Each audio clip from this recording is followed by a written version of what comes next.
sulit untuk sembuh karena gangguan dari pembuluh darah dan penyembuhannya. Kemudian juga ada bisul, penglihatan kabur karena mata itu ada pembuluh darahnya ya. Pada dasarnya gula darah itu kalau semakin lama dia akan mengganggu pembuluh darah, baik yang besar atau yang kecil.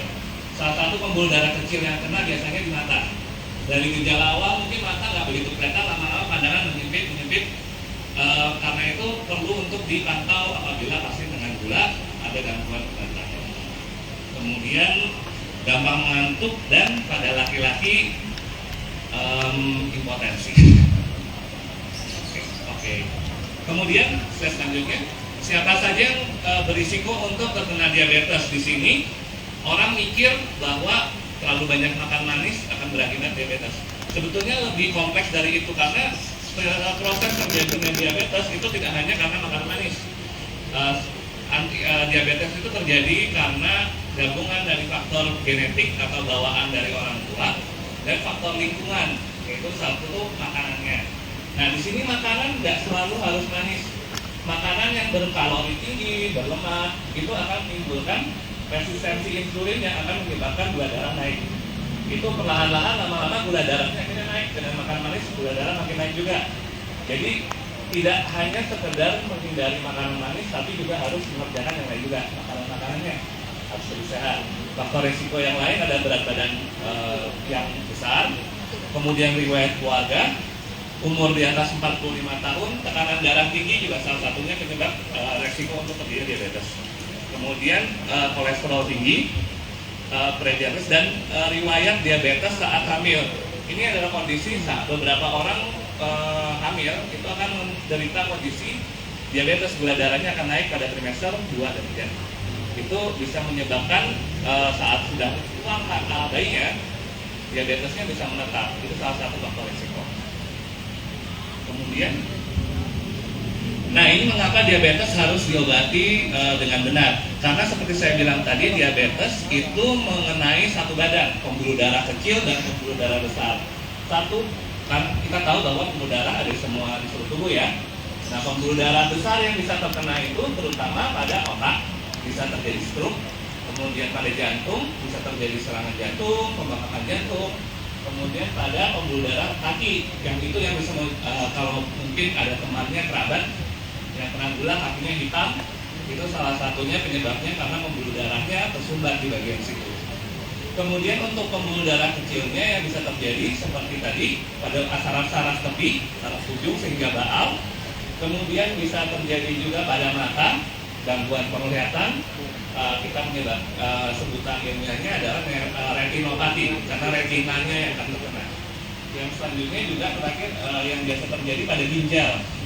Karena di ginjal itu pembuluh darah yang kecil-kecil apabila tersumbat, nanti fungsi ginjal bisa menurun dan bisa menyebabkan ujungnya gagal ginjal.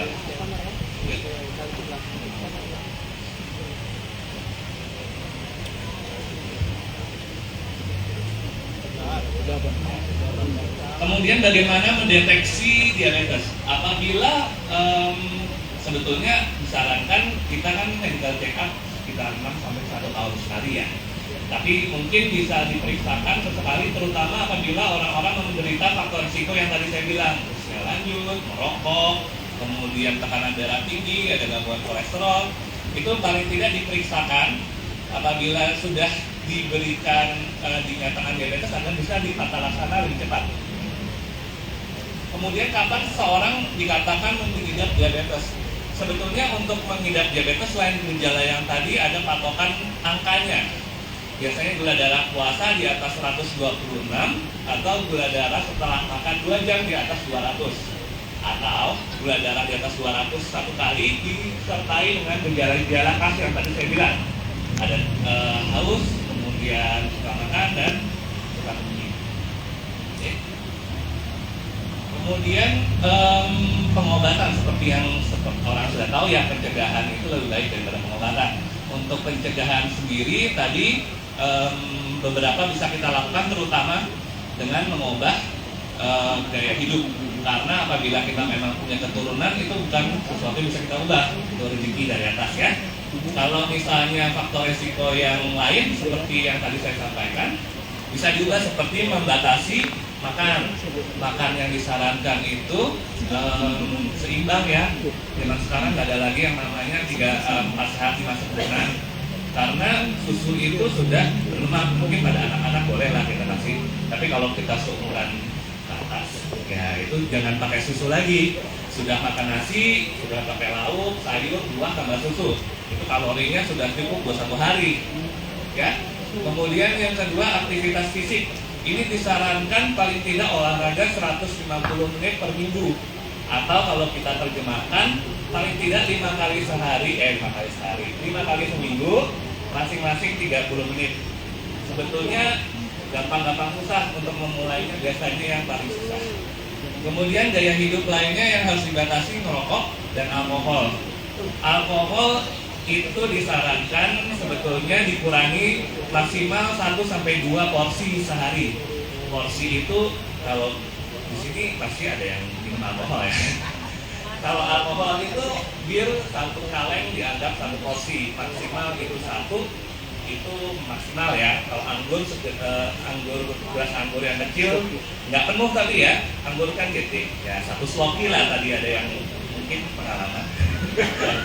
Nah yang agak susah mungkin ngerokok nih bapak-bapak.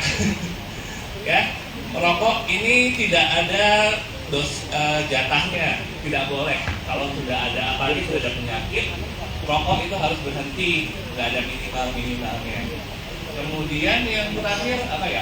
Periksa gula darah secara teratur untuk memantau apabila ada peningkatan gula darah.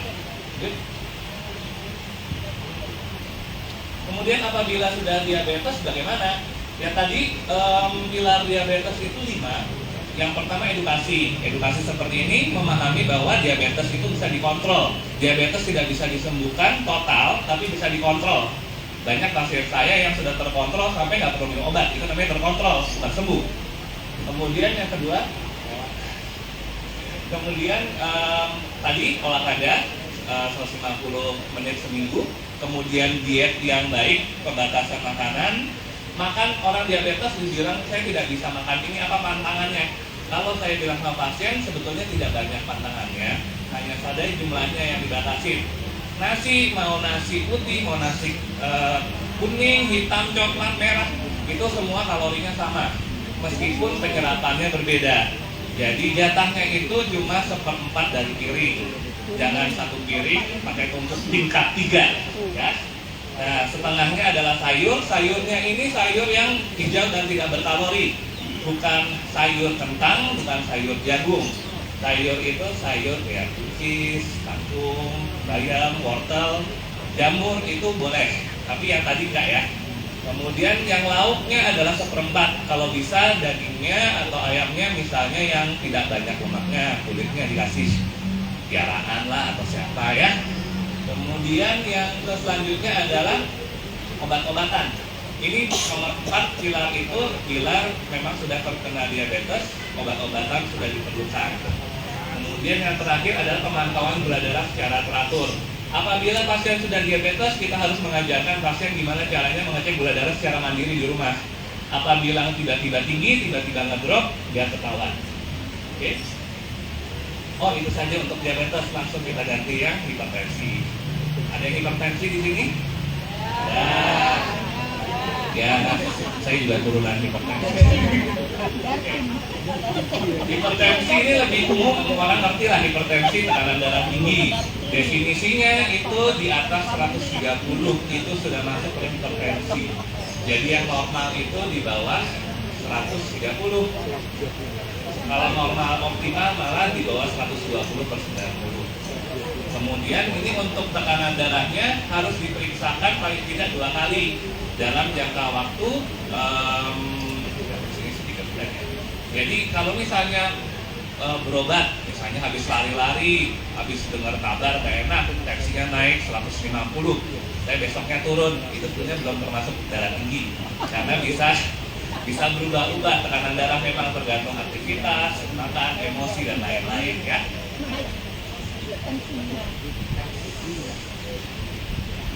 Di sini itu kayak tadi kadarnya 120/80 itu yang optimal kalau bisa di bawah. Tapi kalau misalnya ada toleransi prehipertensi sampai dengan 130, tapi setelah itu ya sudah mulai tensinya tinggi berarti ya. Terus apa aja gejala tekanan darah? Sebetulnya gejalanya nggak semua ada ya, karena orang naik tekanan darah tinggi perlahan dia akan adaptasi, sehingga nggak semua orang akan bilang gejala klasik seperti yang kayak sakit kepala, kemudian berdebar-debar. Tapi itu kalau apabila tekanan darah naik dengan cepat, memang bisa tekanan gejala-gejala seperti ini ada, kayak sakit kepala, gelisah, jantung berdebar-debar, ada penglihatan kabur dan mudah lelah. Tapi memang karena dia tidak karena gejala yang samar, memang tekanan darah sebaiknya diperiksakan secara periodik. Apa aja penyebabnya? Tadi penyebabnya sama kayak penyakit gula, yaitu genetik dan adanya faktor lingkungan gaya hidup. Untuk genetik tentu seperti biasa, orang tua darah tinggi, anaknya ada resiko. Tapi apabila misalnya orang tua darah tinggi, anaknya bisa hidup sehat, makannya teratur, dan dikontrol, sebetulnya nggak semua orang harus punya darah tinggi karena orang tuanya. Sebetulnya hipertensi ada dua jenis. Yang pertama adalah hipertensi primer, itu hipertensi yang tadi karena memang penyebabnya ya bawaan antara genetik dan gaya hidup. Ada juga yang namanya hipertensi sekunder, itu hipertensi yang dikarenakan penyakit lain. Banyak penyakit lain yang bisa menyebabkan darah tinggi juga, yang terkait hormonal dan kemudian seperti penyakit psikis dan adanya tumor kanker. Tapi itu yang masih jauh lah, nggak usah dikhawatirkan. Untuk penyebab lain tadi penyebabnya ada dua, faktor resikonya yang bisa diubah, sama lain sebetulnya metabolic syndrome kurang lebih sama ya. Yang bisa diubah dan yang tidak bisa diubah. Yang tidak bisa diubah tadi usia, jenis kelamin, laki-laki memang lebih potensi untuk darah tinggi daripada perempuan. Misalnya umur di atas 45, resiko untuk darah tinggi lebih tinggi. Itu nasib, ya sudah terima aja kalau yang itu ya. Kalau yang gambar selanjutnya ini hal yang bisa diubah tadi, makanan, kemudian aktivitas fisik, merokok, alkohol, itu kan bisa diubah. Jadi bisa dikelola lah dengan lebih baik biar kita tidak kena darah tinggi. Apabila orang tuanya misalnya tekanan darah tinggi, sudah tahu ya anaknya jangan ikut-ikutan gaya hidupnya. Tadi faktor resiko yang dapat dimodifikasi, obesitas, merokok, aktivitas fisik yang kurang, di makanan yang tinggi dengan lemak, dengan garam, kemudian kolesterol juga harus dikontrol, karena semua itu akhirnya menjadi satu penyakit sindrom metabolik. Ini untuk penata laksanaannya. Oke. Yang pertama adalah menurunkan berat badan dengan meningkatkan aktivitas fisik, kemudian membatasi makanan yang berlebih. Kemudian garam, sebetulnya ini klasik, semua orang tahu garam bikin darah tinggi, tapi tetap dikerjakan. Garam di sini maksudnya sodium, natrium. Yang kita tahu sodium, natrium itu ada di banyak makan, termasuk garam dapur itu paling banyak itu 5 gram. Apabila orang sudah dengan darah tinggi, disarankan 5 gram sehari untuk seluruh makanan yang dia makan. Itu memang agak anyep makanannya, tapi kalau harus misalnya sudah darah tinggi memang dibatasi begitu. Yang perlu diperhatikan, natrium itu tidak hanya ada pada garam dapur, termasuk micin, termasuk makanan kalengan, pengawet, itu semua ada natrium. Kalau misalnya ibu bapak mau beli makanan tuh, lihat bagian belakangnya, dibaca bagian sodiumnya. Nah di situ akan kelihatan bahwa garam aja nggak melulu misalnya nggak ada garamnya, tapi dia pakai micin banyak, berarti ya sodiumnya tinggi juga, jadi harus dibatasi. Jajanan itu dikurangin ya. Kemudian tadi sama jangan merokok, membatasi alkohol, menurunkan berat badan dan alkohol. Oke, lanjut. Kemudian untuk komplikasi dari tekanan darah tinggi, karena tekanan darah itu tergantung sama pembuluh juga, sebetulnya komplikasinya hampir mirip juga dengan gula. di bagian terutama di mata, di jantung, otak, semuanya bisa terkena karena satu badan semua ada pembuluh darah ya.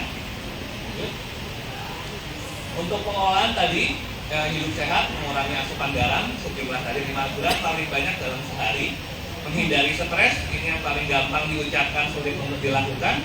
Kemudian hindari merokok, alkohol, dan penggunaan apabila semua sudah tidak bisa mengontrol, maka kita akan memberikan obat tekanan darah. Nanti bisa dikonsultasikan dengan dokter-dokternya masing-masing. Istirahat yang cukup tadi juga termasuk kemudian makanan-makanan yang tinggi natriumnya.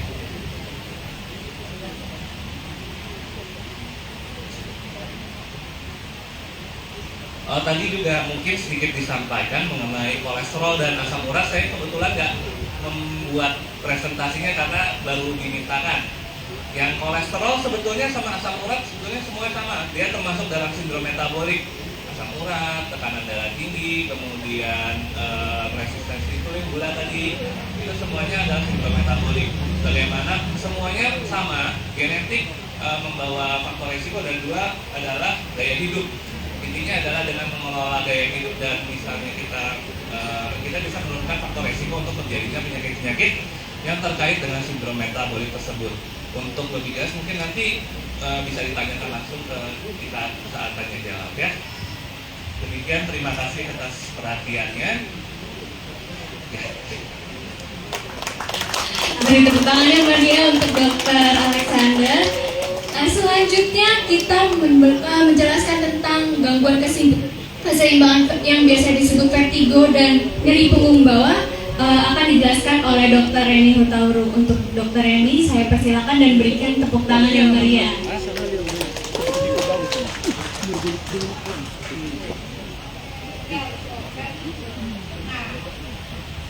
Saya cantikkan dulu karena memang layanannya kurang bagus ya, Aminah. Sekali lagi kami dari panitia minta maaf. Siap. Ya, masih semangat semua? Oke, di sini saya akan membawakan tentang vertigo dan nyeri punggung bawah. Adakah Inang, Amang, Bapak, Ibu semua yang pernah vertigo? Pasti ya. Apalagi kalau udah tanggal tua nggak punya duit, semua vertigo. Nah, nyeri punggung bawah. Adakah yang pernah nyeri punggung bawah? Pasti, karena di atas dari umur 50 tahun itu akan merasakan gimana pinggang kita pada pegel. Baik, kita mulai. Slide. Oke. Di sini ada sebenarnya, mari kita lihat aja dari handphone masing-masing. Itu ada beberapa nyeri kepala. Jadi nyeri kepala itu ada nyeri kepala cluster, nyeri kepala yang tipe tegang, nyeri atau vertigo, dan migrain. Ada satu lagi sebenarnya nyeri kepala, itu di keseluruhan katanya kalau nggak punya duit, nggak punya kerjaan, tapi perut butuh makan.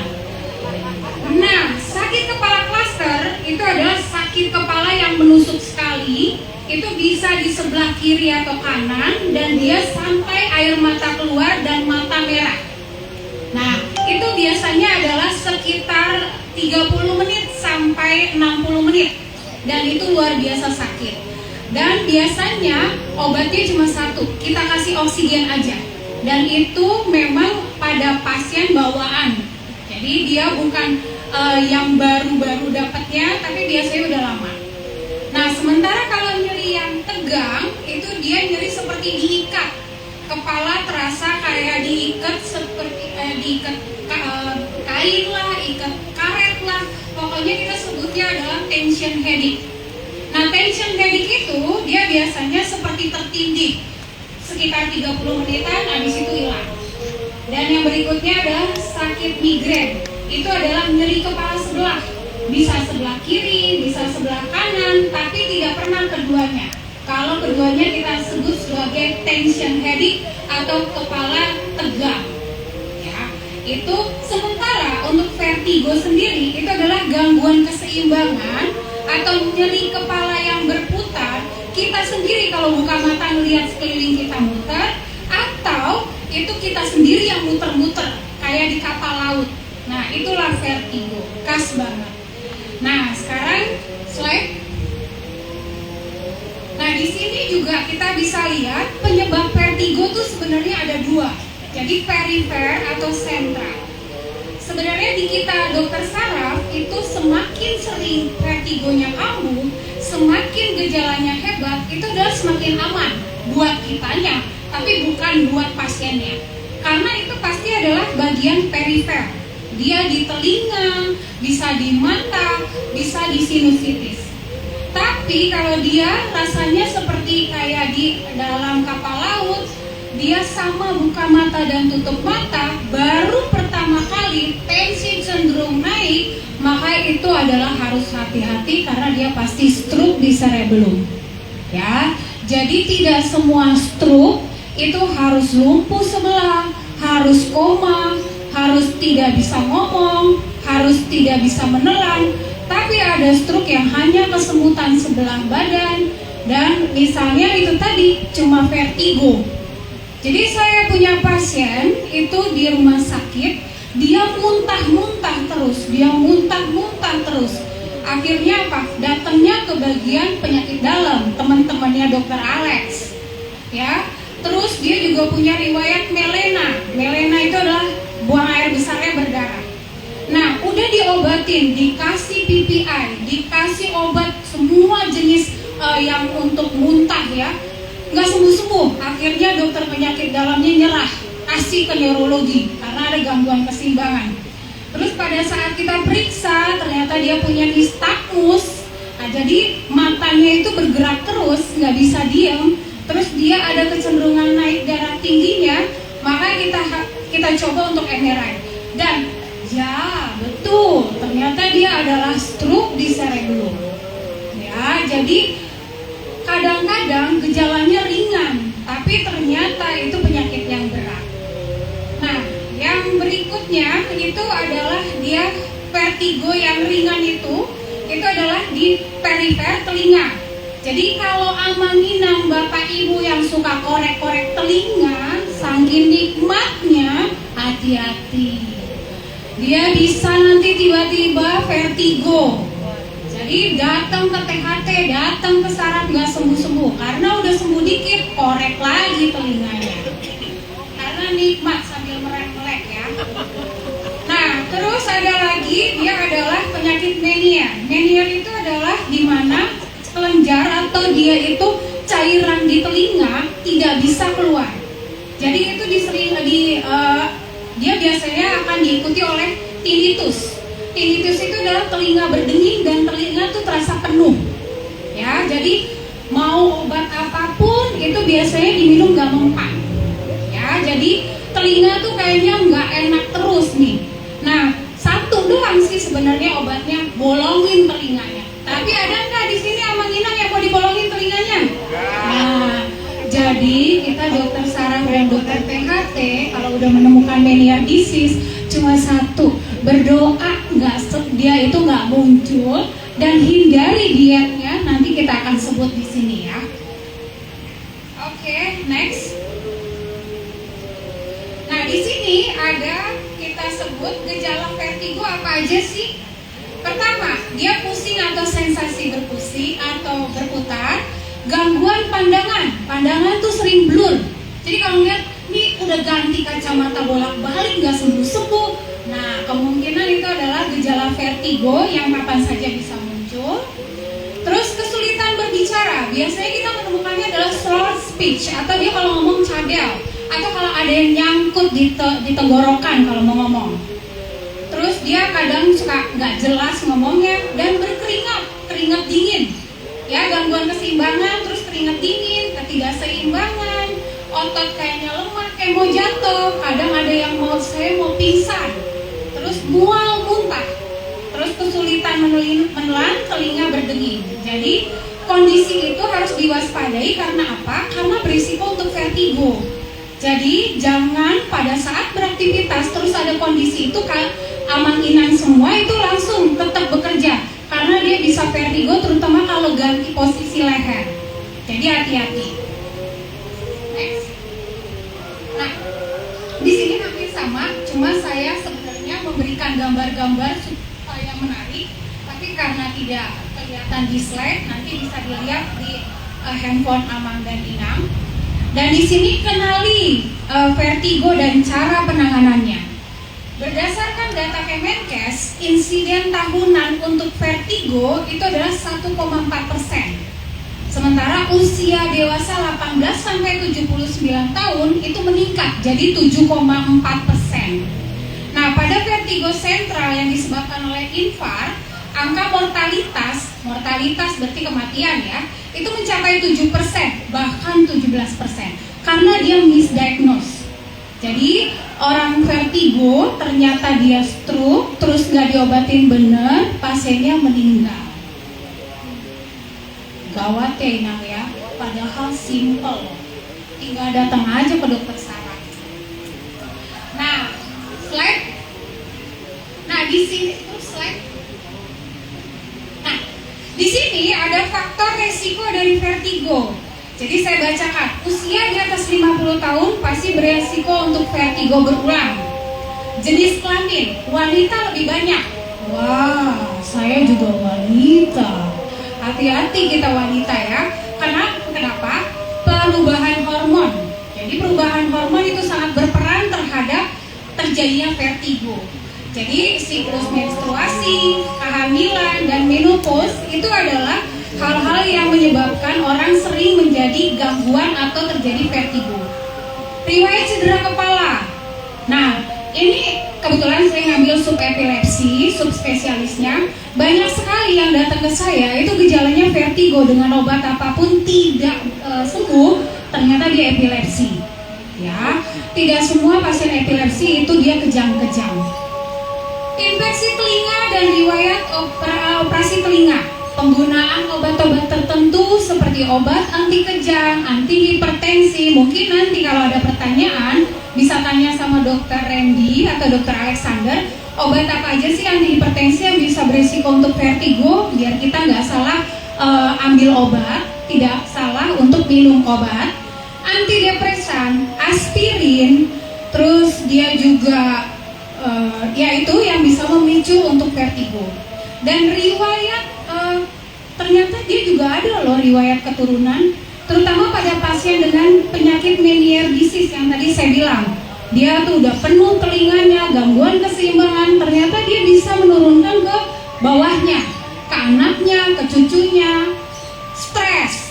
Stres bisa bikin vertigo dan konsumsi alkohol. Nah, di sini slide. Ya. Di sini tuh ada beberapa yang harus kita lakukan pertolongan pertama kalau pasien vertigo.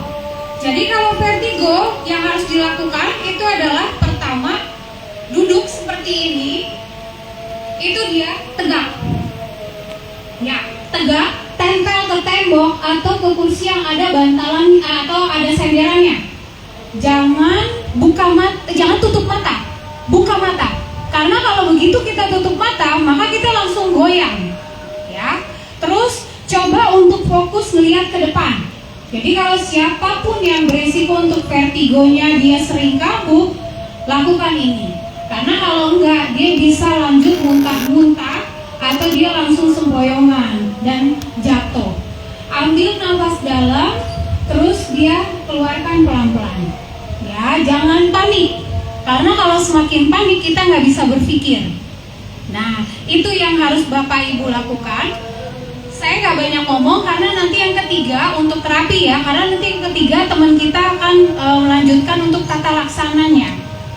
Dan di sini saya hanya kasih selanjutnya slide adalah garis besar, bukan yang Nah, ini adalah beberapa manuver yang sering kita sarankan pada pasien vertigo. Jadi yang IPLI atau E-play manuver itu harus dikerjakan oleh 2 orang. Sementara kalau Semon manuver itu adalah kita sendiri bisa, karena nggak perlu bantuan.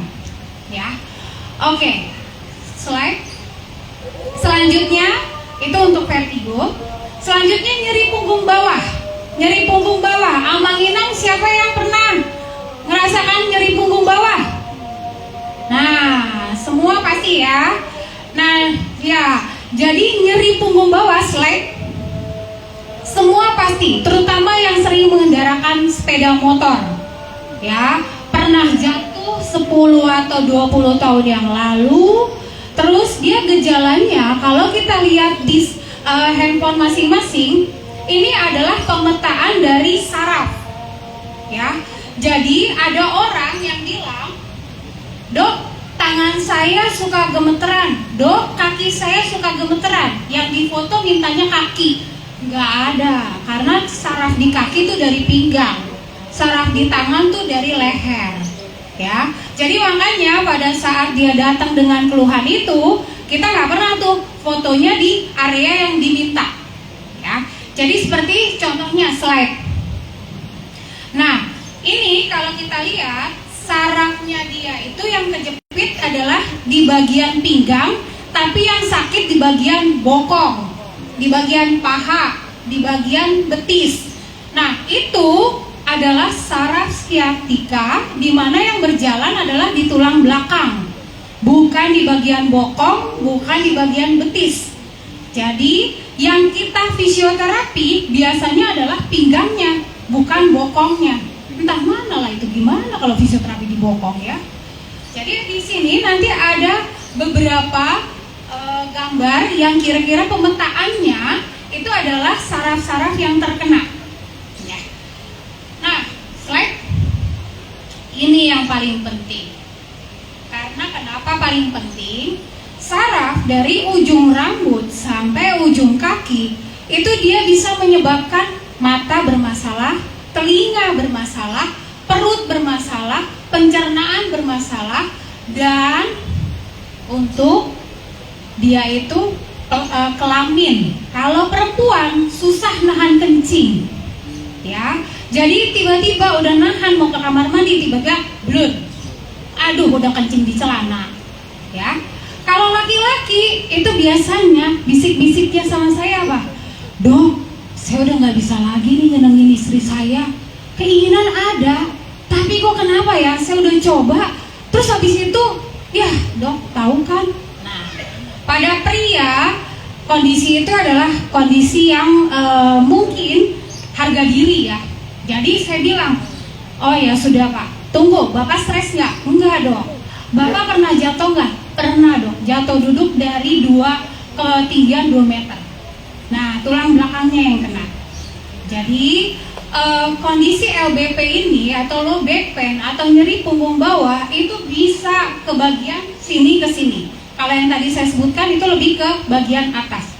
Jadi dia juga bisa berpengaruh defekasi atau buang air besar tuh nggak lancar. Tiba-tiba kok saya 3 hari nggak bisa BAB ya, 4 hari nggak bisa BAB ya. Ternyata memang dia punya back pain, ya. Nah, slide. Oke, di sini ada beberapa struktur dari tubuh manusia yang bisa back pain. Jadi tidak harus dia jatuh atau trauma. Ternyata dia punya tulang belakang bengkok atau kita sebut sebagai skoliosis. Itu juga bisa berperan pada nyeri punggung bawah. Atau dia punya tulang belakang terlalu tegang atau dia itu terlalu lurus, itu juga bisa bikin back pain. Slide. Nah, ini kalau dilihat di handphone masing-masing, kita tuh sekarang pasti kecanduan gadget. Mau dia WA, mau dia nonton drama Korea, mau nonton ngapain, mau handphone, mau komputer. Nah, ternyata posisi dia begini itu salah. Posisi dia begini itu salah. Posisi dia begini harus benar. Jadi leher sini itu harus tegak dan juga harus tegak, ya. Nah, siapa yang bisa begitu dong? Saya juga lupa. Nah, kalau gitu buang handphone Anda. Mau nggak? Enggak dong. Sekarang kalau nggak pakai handphone repot dong, gitu ya. Oke. Ya, nanti kita tinggal belajar. Cara posisi duduk juga yang benar itu adalah posisi duduk tegak, yang begini. Ya, kalau dia bongkok, biasanya kita kalau depan komputer, makin kita serius, makin kita bongkok. Padahal itu nggak boleh, ya. Jadi itu harus dihindari. Ngangkat barang, kita suka senoknya. Habis situ nanti kalau ada usia 50 tahun, habis begini, kok nggak bisa bangun? Nah, itu dia. Jadi di sini nanti ada juga cara gimana mengangkat barang. Jadi nggak boleh begini, tapi dia begini. Tapi dok, lutut saya nggak kuat. Nah itu juga ya, mati lawa kalau udah dibilang gitu. Berarti jangan ngangkat barang dari bawah kalau udah usia tua. Minta tolong sama yang muda-muda. Nah, di sini juga ada beberapa posisi atau slide. Kondisi apa sih yang harus kita pikirkan serius kalau dia itu punya nyeri punggung bawah? Karena hati-hati. Di sini ada juga nyeri punggung bawah, kita sebut sebagai fraktur patologis. Ternyata dia adalah ada keganasan, tapi kita nggak tahu. Taunya dari sakit pinggang. Jadi saya punya pasien ini cuma jatuh, itu di bak mandi. Nggak pernah ngerasain sakit, nggak pernah ngerasain kesemutan. Begitu dia jatuh di bak mandi, kebentur, nggak bisa jalan. Nah, ternyata di konseling ke saraf, kita lakukan MRI, ternyata ruas tulang belakangnya 2 fraktur atau patah. Kita sebut adalah fraktur patologis atau fraktur karena keganasan. Ya, jadi tanda-tandanya apa sih gitu yang harus kita perhatikan? Nah, di sini adalah pertama, dia itu nyerinya luar biasa. Jadi udah minum painkiller apapun ternyata nggak sembuh. Terus yang kedua, biasanya ada diikuti oleh rasa panas, panasnya menjalar, atau rasa panas di dalam itu tapi di luar nggak terasa apa-apa. Nah itu hati-hati dan sudah berbulan-bulan. Keringatnya berbeda dari atas dan bawah. Ternyata keringat yang bawah itu dia berkurang atau lengket, sementara yang di atas tidak. Nah itu harus hati-hati juga ya. Dan kalau ibu-ibu yang di sebelahnya tuh ada slide. Nah lagi ya, ibu-ibu harus apa sih yang dikhawatirkan kalau anak nyeri punggung bawah gitu ya. Dia pernah jatuh, dia ngerasa nyeri, tapi jatuhnya itu udah lama. Kalau anak-anak biasanya recovery-nya cepat. Tapi ini kok nggak sembuh-sembuh ya, udah ke dokter anak bolak-balik, tapi nggak pernah difoto, itu kok dia nggak sembuh-sembuh ya. Terus udah gitu nyerinya itu terus-terusan, tidak ada berkurang sedikit pun. Nah itu harus hati-hati kita pikirkan, jangan-jangan juga ada patah tulang. Tapi anak-anak biasanya kalau patah tulang sembuhnya juga cepat, nggak perlu pakai operasi ya. Oke, slide. Nah ini ada beberapa posisi yang memang akan nanti membuat nyeri punggung bawah itu agak sedikit berkurang ya. Tapi saya nggak banyak bicara, ini nanti sama teman saya yang akan bicara. Satu lagi, ini adalah pesan dari sponsor. Kita di sini ada booth yang menjual korset. Korset merupakan salah satu alat bantu untuk mengurangi nyeri punggung bawah. Karena nyeri punggung bawah itu tidak bisa sembuh. Walaupun dioperasi, dia tetap ada gejala sisanya. Jadi, biasanya kita itu akan memutuskan seseorang untuk dilakukan operasi atau tidak. Ada beberapa item. Kalau dia bisa dihindari untuk tidak operasi, untuk apa operasi? Karena resiko post operasi lebih besar dibandingkan dia tidak operasi. Jadi pandai-pandailah kita merawat tubuh kita. Jadi kalau sudah tahu seperti ini, apa yang dihindari, apa yang bisa dikerjakan, itu kita kerjakan Abang Inang. Demikian dari saya informasi yang bisa disampaikan, semoga bermanfaat. Selamat siang. Terima kasih untuk Dokter Reni. Di sini saya ingatkan lagi bahwa kita ada booth-booth kesehatan. Ada dari Sido Muncul, dia tentang herbal, dan yang kedua juga ada booth Bralin tentang korset yang tadi dibilang sama dokter. Dan juga mungkin di sini Amang dan Inang, Bapak Ibu di sini semua udah ada yang mau nanya, tapi kita keep dulu ya, kita simpen dulu. Karena setelah ini masih ada satu materi lagi, yaitu tentang tata laksana rehabilitasi medik terhadap vertigo dan nyeri punggung bawah. Jadi mari tetap kita siapkan fokus kita agar ini bisa kita lakuin di rumah. Oke, untuk Kak Angel saya persilahkan. Selamat siang Bapak Ibu semua. Udah mulai sakit pinggang? Udah sejam ya. Nanti aku akan terangin beberapa hal. Di terakhir kita akan latihan di bangku masing-masing untuk ngurangin sakit pinggangnya kita. Oke, boleh next slide. Siapa yang belum kenal fisioterapi di sini? Semua sudah pernah ke fisioterapi? Fisioterapi itu lebih ke arah pemeliharaan fungsi tubuh, geraknya. Contoh, aku lihat nih cara jalannya, aku lihat duduknya, aku lihat gimana dia kalau atlet lari atau setiap olahraga pasti punya spesial sakitnya gitu. Terus apa sih yang dilakuin sama fisio? Fisio itu bisa memberikan manual terapi, misalkan masas, tapi masasnya berdasarkan anatomi gitu. Terus kita kasih traction. Kalau Bapak Ibu sering untuk lihat di Instagram tuh yang bule-bule keren-keren, mereka pakai belt terus ditarik gitu kakinya. Atau kalau di rumah sakit suka ada tuh pakai mesin, itu namanya traction gitu. Terus kita juga meningkatkan cara geraknya. Gimana duduknya kita koreksi, gimana berdirinya kita koreksi.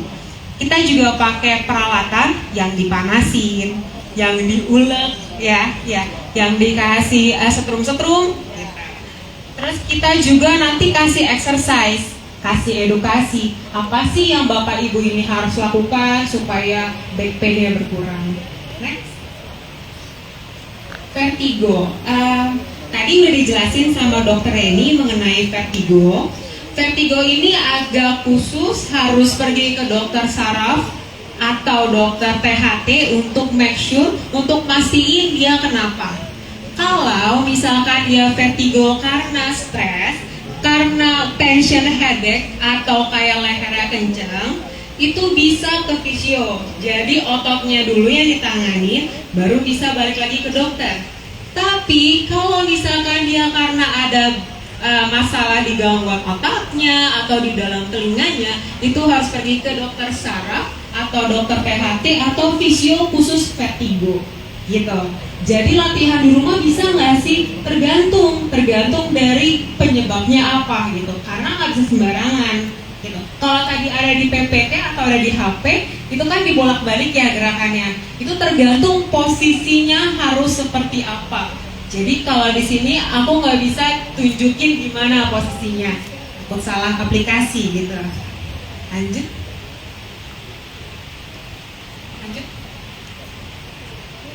Oke, lanjut.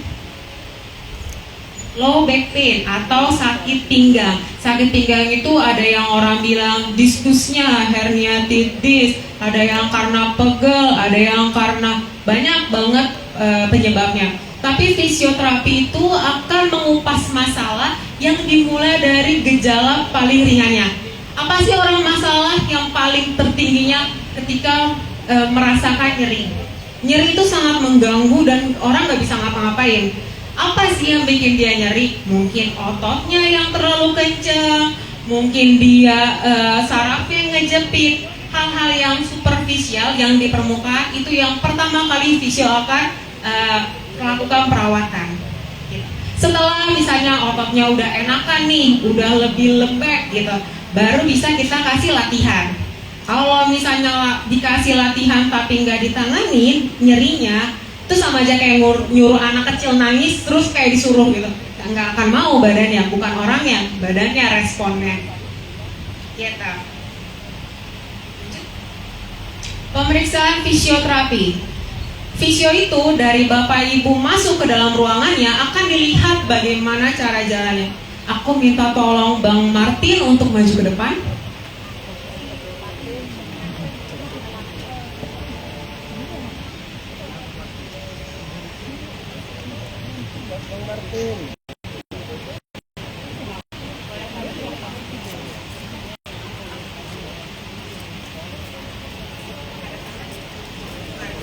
Oke, di sini kita lihat contoh ya, contoh Bang Martin ya. Jadi kita lihat nih, Lurus nggak sih? Enggak. Lurus nggak sih? Enggak. Nah itu yang aku lihat dari dia pertama kali masuk ke ruangan. Jalan bang. Bang Martin jalan. Jalan bang.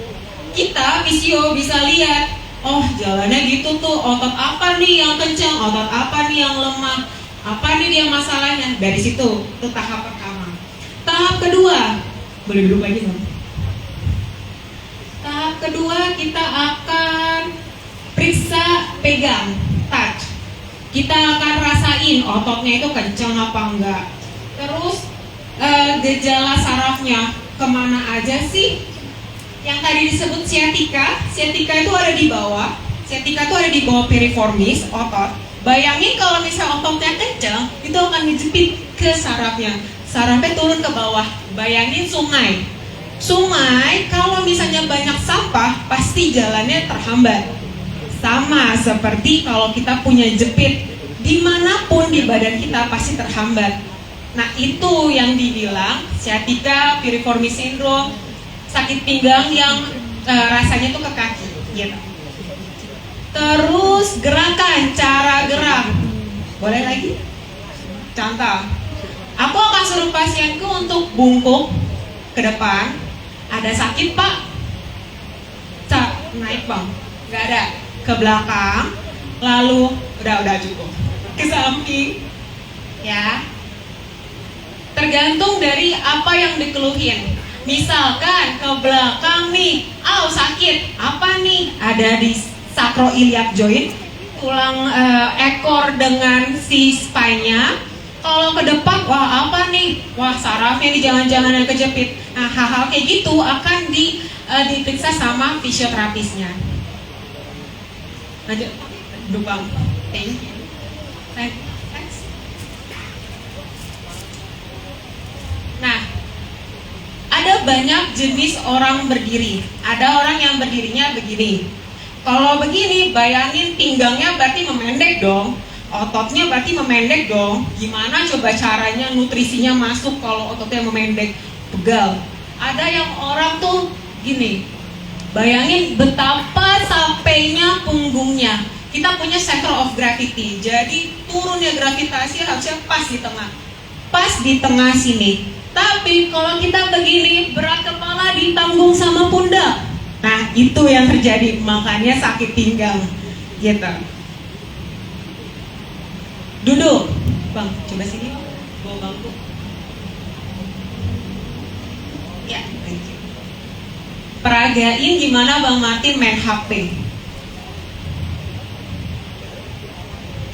Lihat, nyaman nggak? Enggak dong. Tangannya capek, pundaknya capek, pinggangnya capek. Kalau begini sejam, luar biasa. Next.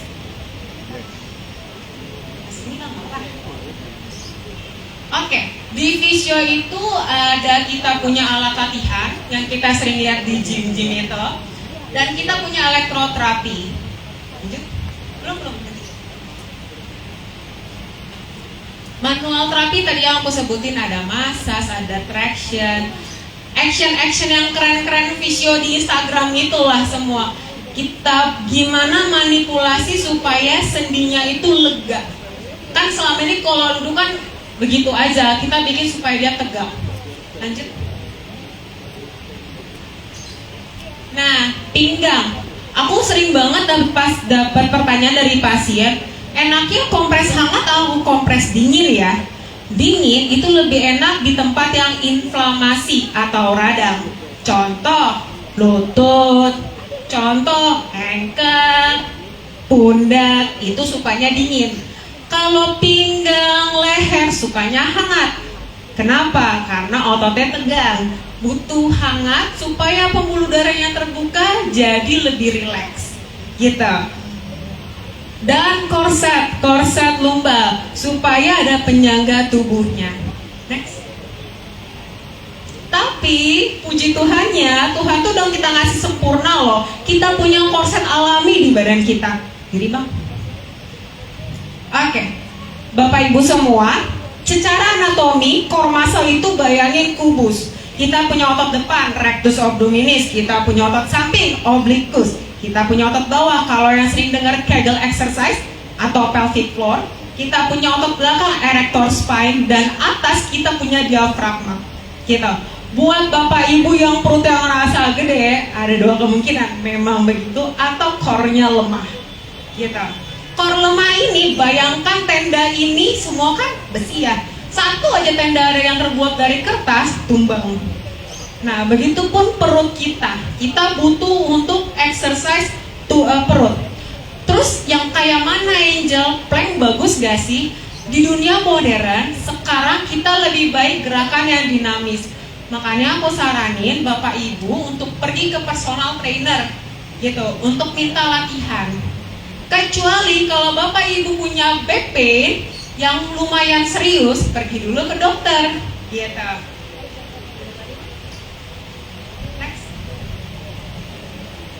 Oke, kita akan coba 5 latihan, tapi 5 latihan ini untuk umum. Kalau Bapak Ibu punya spesial sakit, aku harapkan pergi dulu ke dokter ortopedi atau saraf.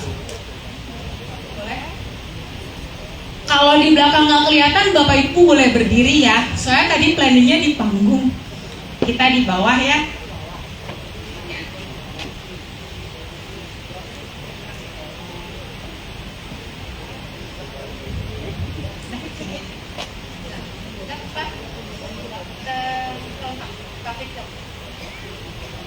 Oke, ini disebut pelvic tilt. Jadi kita punya tulang panggul, kita punya lombal. Tekuk lututnya. Oke. Kita punya pelvic itu biasanya kalau duduk tuh gini, slouchy, mendek. Kita harus pisahin, pelvic harus bergerak lebih mobile, lebih fleksibel dibandingkan pinggang kita. Kita coba ya, gimana? Tarik nafas, bayangin tulang ekornya ke bawah. Buang nafas, bayangin tulang ekornya ke atas. Gerakan sederhana kan? Bisa dilakuin Bapak Ibu duduk di situ. Ya, oke. Ya. Jadi, bayangkan ini adalah lumbalnya atau tulang belakangnya. Yang bawah sini ke sini itu adalah panggulnya. Panggul tuh tahu sih ini. Ya. Jadi, panggulnya harus bergerak tapi lumbalnya harus diam. Jadi gerakannya ke bawah, terus ke atas. Ke atas. Ya, ke bawah lagi, ke atas. Karena kita biasanya duduk kan diem aja nih, kaku kan. Nah, lagi bang. Tailbone down, ekor ke bawah, tulang ekor ke atas. Sesimpel ini. Kalau misalnya Bapak Ibu lagi di kantor nih, pegel nih, bisa nih lakuin ini, gampang toh kalau di bangku. Yang kedua ada core rocking atau gerakannya digoyang gitu, bang. Dua lututnya ke kanan, ke kiri, sorry, bener ke kiri, lalu ke kanan. Gampang kan? Ini buat apa sih? Otot-otot di belakangnya itu kan relax jadinya, gitu. Sesimpel ini. Lanjut, kaki kanan dilurusin bang. Ya, kaki kirinya tiban ke atas. Tangannya buka. Ya, yang tangan kanan ambil lutut. Iya, yang itu. Nah, ini namanya rotation stretch atau dirotasi gitu. Ototnya yang di belakang bayangin tuh bakal ketarik, stretching, peregangan. Tarik nafas, bayangin setengah dari badannya itu ketarik ke sana, setengah lagi ketarik ke sini, kayak melintir baju gitu. Tarik nafas dulu.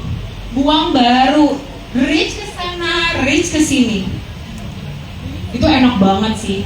Kalau bonus ada kleknya, kalau enggak jangan dipaksa. Gitu. Ganti bang. Ganti kiri. Sama gerakannya. Pastiin kalau perutnya itu masuk ke dalam. Kenapa? Biar belakangnya tuh tambah tarik gitu. Lanjut, cat cow, quadruped pak, bang, tengkurap kayak kucing. Kucing. Honornya gede ini. Oke. Cat cow itu cat kucing, cow sapi, namanya gitu. Ini spine, ya kan? Tarik nafas dari sini, arching, dongak bang, dongak ke atas, tengok ke depan. Ya, buang nafas, naikin perutnya, rounding. Bang, tunggu. Nah, sorry bang, rounding, tarik nafas dari bawah, good, one by one, nice. Buang nafas, naik. Spine itu digerakin gitu loh. Gitu. Karena biasanya kita duduk kan diem aja. Kali ini bergerak. Oke lah. Terakhir, tengkurap bang. Tengkurap, tangannya ke depan, lurus, tangannya ke depan, lurus. Yes. Namanya X-lift atau disilang. Jadi otot belakang kita nih kadang-kadang juga lemah. Tangan kanan angkat, kaki kiri angkat. Tarik nafas dulu. Tarik nafas, buang nafas, baru angkat. Nah, kita lagi. Tarik nafas, buang nafas, angkat. Yang difokusin apa sih? Otot di erector spine belakang, sorry. Otot ini. Gitu. Ganti bang. Tangan kiri, kaki kanan. Itu sama kita. Oke, sudah. Terima kasih Bang Martin. Ya, honornya diambil Next honornya. Oke. Sebenarnya di PPT kelihatan sih gimana posisi duduk yang baik dan benar. Masih dipakai sih Bang Martin. Silakan duduk. Udah. Oke, kita koreksi postur. Aku mau semua sama-sama megang rusuknya. Di rusuk itu ada otot core yang paling atas, diafragma. Kalau Bapak Ibu ototnya di rusuknya itu pop up atau keluar, berarti diafragma itu nggak bisa untuk strong, untuk kuat. Oke. Rusuknya rasanya kayak jepit. Aktifin otot perutnya. Oke, sekarang aku mau lihat abang lihat ke depan, tuck your chin bang. Yes, good, bagus. Oke, duduk yang benar, tangannya turunin. Stop. Duduk yang benar tuh harusnya kayak gini. Aku tahu sih ini pegal banget. Karena apa? Karena kita tidak terbiasa dan memang masalahnya lemah. Tapi kalau ini jadi habit, lama-lama kita akan seperti itu, gitu. Maaf. Otot perutnya ini akan keras rasanya, gitu. Jadi tegak. Kalau tegak, bayangin tadi kan gambarnya spine itu kan airways ya. Kalau tegak dia akan manjang, kayak rambutnya ketarik ke atas. Nah, itu yang disebut core-nya sudah strong, sudah kuat sebagai penyangga tubuh. Lanjut. Lurus. Diri bang. Oke, kalau yang berdiri, bayangin Bang Martin kayak main HP ke depan gitu. Dari posisi seperti ini, kepalanya ke depan, yuk naik, tuck your chin, masukin thank you, skapulanya jepit, perutnya sama kayak duduk tadi, ya harusnya kita berdiri seperti ini. Oh ya pas. Harusnya kita berdiri seperti ini. Tapi ke berdiri kita tuh kanan ke kiri ngasah. Nah harusnya seperti ini duduk. Berdirinya. Oke. Lagi bang. Next. Oke. Sekian dari aku. Nanti yang semuanya. Terima kasih.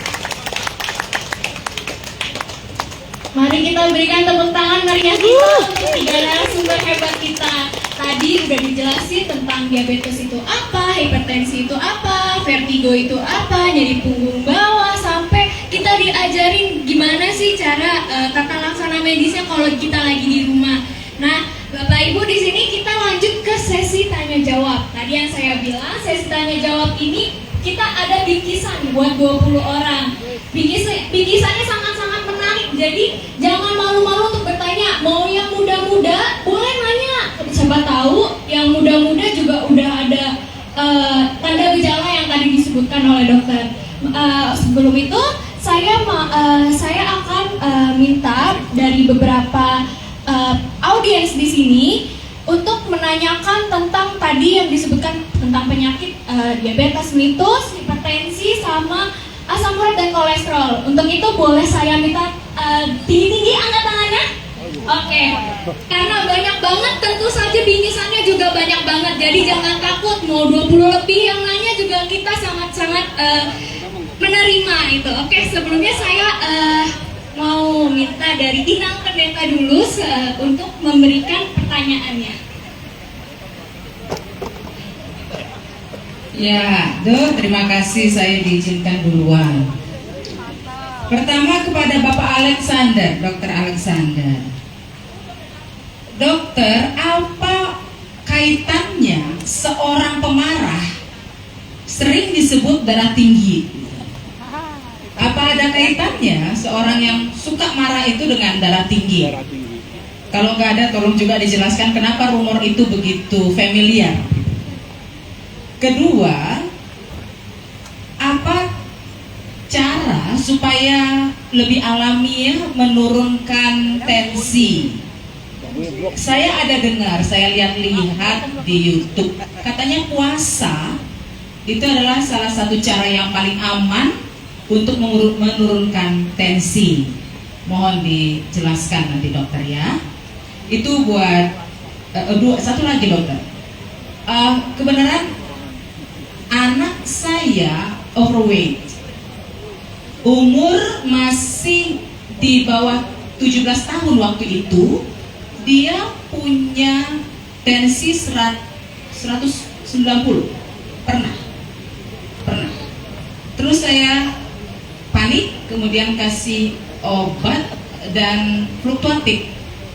Kalau dia nervous naik, kalau enggak. Apakah yang aman bagi dia? Apakah dia harus makan obat terus atau bagaimana dokter? Itu buat dokter Alexander. Buat dokter Reni yang cantik dan baik hati, untuk vertigo, apakah ini ada kaitannya dokter dengan penyumbatan di otak? Dan pernah saya dengar kalau kita mengantisipasi supaya tidak vertigo langsung pakai oksigen. Apakah itu benar dokter? Sementara di sisi yang lain saya juga pernah dengar jangan terlalu sering untuk pakai oksigen, nanti terjadi pembengkakan jantung. Nah, jadi mohon dijelaskan dokter ya. Yang ketiga untuk Angel, saya sering lihat ada terapi kretek-kretek itu. Rasanya enak banget, kretek gitu ya. Lehernya pegel, kretek-kretek. Ini aman atau bagaimana? Soalnya kita lihat para selebritis, para orang-orang yang udah pinter-pinter, kayaknya ini sering dilakukannya gitu ya. Dan kayaknya langsung enak gitu kalau sudah dikeretek-keretek. Itu saja. Terima kasih. Oke, terima kasih Inang. Boleh untuk berikan tepuk tangannya yang meriah untuk Inang Pendeta. Tadi sudah banyak banget pertanyaan-pertanyaannya. Apa mau langsung dijawab aja dokter? Oke, maka saya persilakan untuk dokter Alex. Terima kasih pertanyaannya.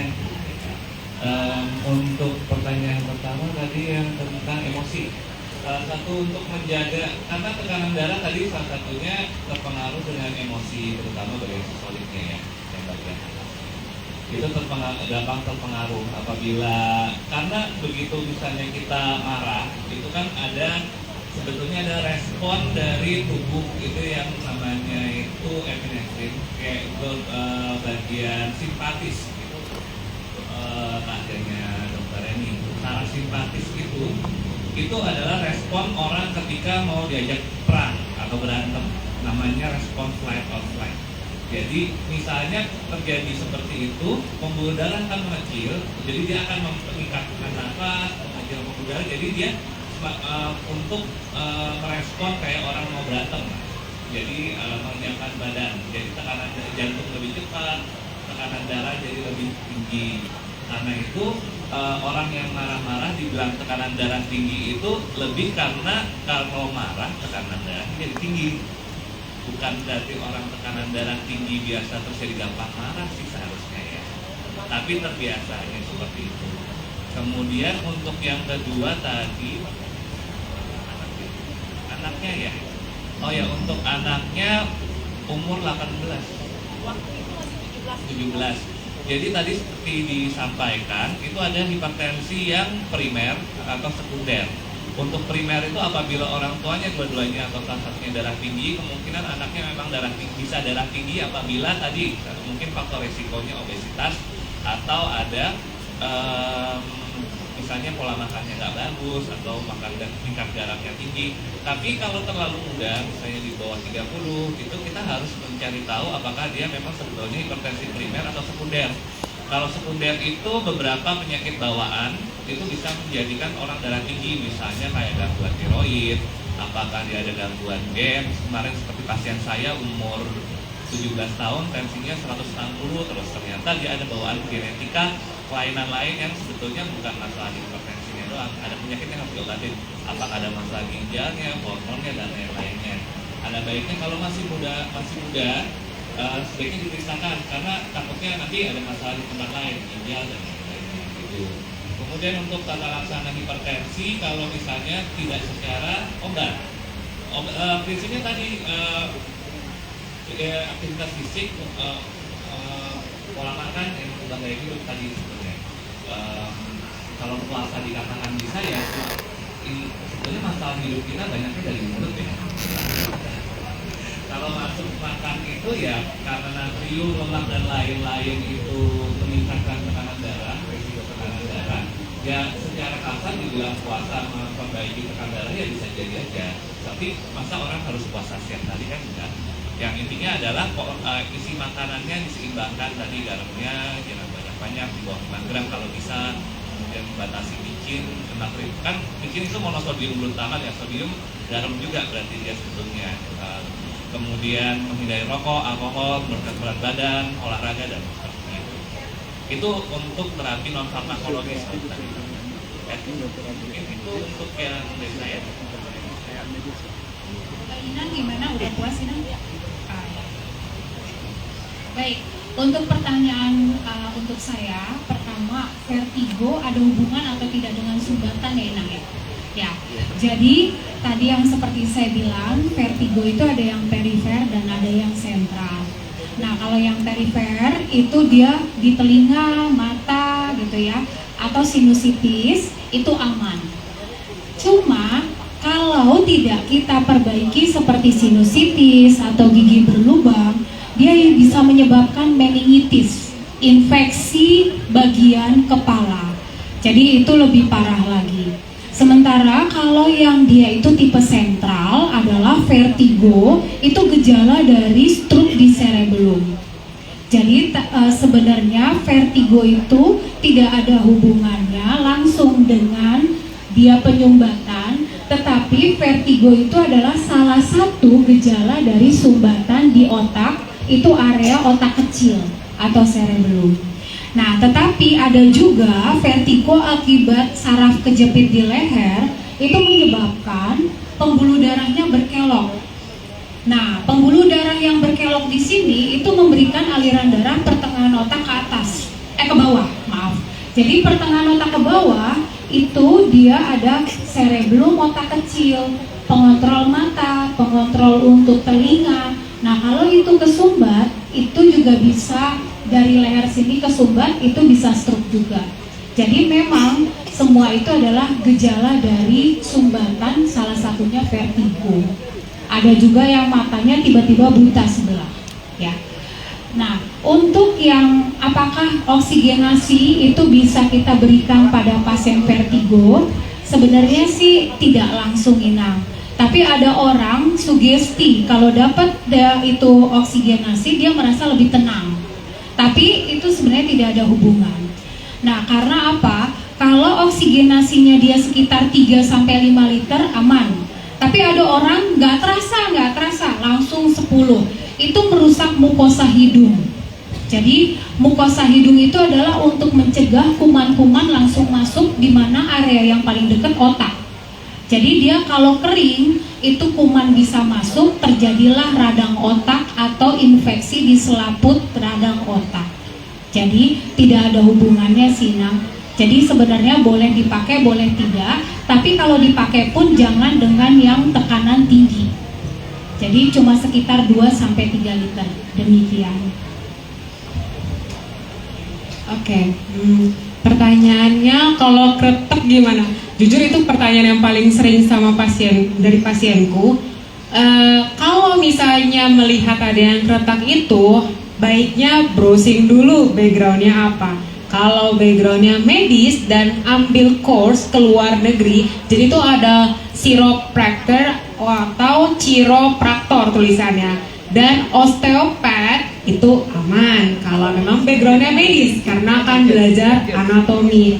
Tapi kalau orang awam yang cuman asal-asalan, baiknya jangan gitu. Terjawab, Ina? Baik, terima kasih. Setelah ini saya ingin mengingatkan tentang but-but kesehatan. Dari Sido muncul tentang herbal-herbal dan juga but tentang korset dari Bralin. Dan yang selanjutnya kan tadi sudah Inang pendeta. Selanjutnya saya minta bapak-bapak. Jadi saya minta untuk bapak, namanya siapa Pak? Manurung. Abang Manurung Kak, boleh dikasih. Abang Manurung nanti boleh perkenalan diri dulu. Nanti abis itu kasih tahu pertanyaannya apa aja. Terima kasih moderator yang baik dan cantik juga boleh lah. Saya pertanyakan sama Ibu Dr. Angel ya. Tadi sesuai penyajian tadi, sesuai tadi fisioterapi dan rehab medis ya. Saya selama ini ya artinya berobat ke Atrium Senen, yang itu Dr. Marx yang di Atrium itu tentang lutut ya. Di sana saya berapa tahun saya berobat, ternyata saya disuntik dengan yang buatan Jerman itu kira-kira 2 minggu atau sebulan bisa enak jalan. Terus kemudian saya berobat ke rumah sakit Cipto Kirana, sama seperti itu. Ternyata saya ke rumah sakit yang di Suyoto ini sesuai penyajian ibu tadi, rehab artinya pemanasan, fisioterapi, ternyata tidak baik juga. Terakhir saya ke ortopedi. Di ortopedi saya di rumah sakit ini Bakti Asi, artinya BPSS yang murah dan ya menyenangkan lah. Hanya dioperasi lutut. Setelah dioperasi lutut, ya kira-kira 3 bulan saya bisa jalan langsung gini. Artinya tidak sakit. Jadi bukan berarti fisioterapi yang baik. Nah, sesuai tadi artinya kita harus jalan dulu baik itu juga. Ternyata di dalam persediaan saya itu kurang beres. Setelah dioperasi ternyata di bagian lutut ini dibuang sari-sari, terus dia ada dioperasi ortopedi, hanya baik sampai sekarang. Dua-dua lutut baik. Nah, jadi bukan teori fisioterapi yang baik sekali. Ternyata bukan operasi juga baik. Jadi bukan seperti yang tadi yang sajian tadi duduk gini enggak juga. Artinya saya di rumah sakit Sioto di ya ada air yang panas, latihan pemanasan lutut juga enggak baik juga. Nah, itu yang saya kepada dokter Angel ya. Kepada dokter ini Pak, dokter Alex ya. Tadi sesuai dari penyajian tadi, saya terkejut ini ada diabetes anak yang umur berapa? Dan gejala-gejala tadi udah disajikan tadi, tergantung lingkungan dan ini. Ternyata sekarang anak-anak juga yang sekarang cuci darah banyak di rumah sakit Cipto, ada keluarga di situ. Nah itu ternyata juga itu bukan hanya faktor lingkungan dan gen. Anak-anak ini yang kuat makan manis-manisan, akhirnya cuci darah. Apa betul? Tidak betul juga. Tapi apakah sesuai arahan tadi dokter penyajian tadi, manis-manisan juga ada ini ya untuk anak juga harus grown up, artinya baik juga untuk anak-anak pertumbuhan. Tapi ini yang terkejut itu anak-anak umur berapa yang sampai diabetes itu? Ya, terima kasih, hanya itu ya. Oke, aku izin menjawab ya Amang. Kalau aku boleh anggap, Amang mengalami degenerasi atau pengapuran. Pengapuran itu tidak pernah naik, selalu kondisinya turun. Fisioterapi membantu untuk stop sampai di situ. Tapi dengan konsekuensi, kalau latihannya, visionya seminggu sekali, berarti 1 jam doang treatmentnya. Sisanya kehidupan sehari-hari ada 23 jam. Dikali dan yang lainnya 24 jam dikali 7 hari gitu. Fisioterapi biasanya pada saat akhir sesi akan memberikan PR, latihan kuat supaya pas berdiri bukan ke lututnya tapi ke ototnya gitu. Nah, aku kerja di klinik yang pakai pendekatan ala Australia. Aku nggak pernah pakai panas-panas di klinikku. Karena lutut yang degenerasi itu ada luka di dalamnya. Baiknya dikasih kompres es. Banyak pasien yang OA lutut, osteoartritis lutut, itu akan datang terus karena dia mau stop prosesnya, menghindari operasi. Tapi OA itu punya 4 grade, ada 4 tingkatan. Yang satu cuman kayak kalau di ronsen tuh gerus-gerus kecil banget, atau cuma tulang timbul gitu doang di tengahnya. Yang 4 itu udah ketemu tuh, udah penyempitan. Aku nggak tahu Amang posisinya di grade berapa. Kemungkinan di saat itu posisi tulangnya itu udah terlalu dempet, makanya pergi operasi. Aku nggak menyalahkan teman sejawatku, tapi aku nggak pernah kasih panas-panas karena itu ada inflamasi. Radang tidak suka panas karena radang itu pendarahan. Pendarahan dikasih panas bikin radang. Pendarahan itu dikasih es supaya netral suhunya. Kenapa waktu pergi ke dokter disuntik enakan? Kemungkinan di situ ada obat antiinflamasi, jadi enakan gitu. Dengan didukung dengan tuh ototnya kuat, pas berdiri bukan lututnya yang kena, ototnya yang bekerja, gitu kira-kira. Jadi dan operasi itu pada sesudahnya beberapa pasien berhasil, beberapa pasien enggak. Kemungkinannya karena ototnya jadi nggak kuat, karena atrofi ototnya mengecil, kan males ya jalan kalau misalnya tulangnya sakit gitu. Baiknya sih selalu cari second opinion atau pendapat kedua gitu. Tapi ya puji Tuhan kalau sembuh gitu ya, sama terjawab Bang. Ya. Oke, terima kasih. Oh, terima kasih pertanyaannya. Diabetes anak itu Pak. Oh ya, sorry. Ya. Untuk diabetes mellitus tipe 1 dan 2 sebetulnya kita bisa ngomong itu kasarannya memang karena genetik dia jadi munculnya lebih muda. Tapi nggak selalu karena dia punya spektrum. Ada diabetes tipe 2 yang harusnya terjadi pada orang tua terjadi pada usia muda tapi tidak sedulu diabetes tipe 1. Misalnya di bawah 20 tahun itu biasanya kan diabetes tipe 1. Tapi ternyata belakangan ini dan adanya gen itu dia menyebabkan diabetes tipe 2 yang terjadi pada usia remaja. Bisa apabila misalnya ada genetiknya, apabila gaya hidupnya tidak baik, makan yang manis, tidak pernah olahraga, makan berlemak-lemak, berat badannya tinggi, itu bisa terjadi diabetes yang tipe 2. Tapi kalau yang tipe 1 itu murni karena pankreas. Jadi dia benar-benar murni karena pankreasnya tidak bekerja dengan baik, karena ada sistem imun yang menyerang pankreasnya, itu menyebabkan insulin dia yang keluar dari pankreas nggak ada. Jadi sebetulnya definisinya itu sangat kasarnya muda dan tua, tapi sebetulnya apabila didalemin lagi, per definisinya itu sebetulnya karena terkait sama insulinnya dia bekerja atau enggak. Diabetes tipe 2 insulinnya ada, tapi badannya tidak respon terhadap insulin itu. Jadi kebanyakan cara kasarnya gitu perbedaannya. Kenapa anak-anak zaman sekarang banyak ditemukan? Salah satu saya sebetulnya anak untuk hemodialisa sudah ada dari sebelumnya. Mungkin sekarang jadi lebih terangkat aja karena jadi ketahuan banyak. Tapi memang gaya hidup yang sekarang yang lebih tidak banyak aktivitas, kemudian makanan yang gampang diperoleh, kan kita pesen di handphone, Grab, GoFood, datang ya makanannya, nggak pernah olahraga, main di rumah aja, itu meningkatkan resiko tadi diabetes tipe 2. Jadi sering pada orang anak-anak sekarang lebih gede, kemudian metabolismenya tidak baik. Untuk anak-anak kenapa sampai cuci darah? Sebetulnya nggak melulu mengenai diabetes. Diabetes itu mengenai ginjal itu paling tidak butuh 5-10 tahun. Kalau memang murni karena diabetes.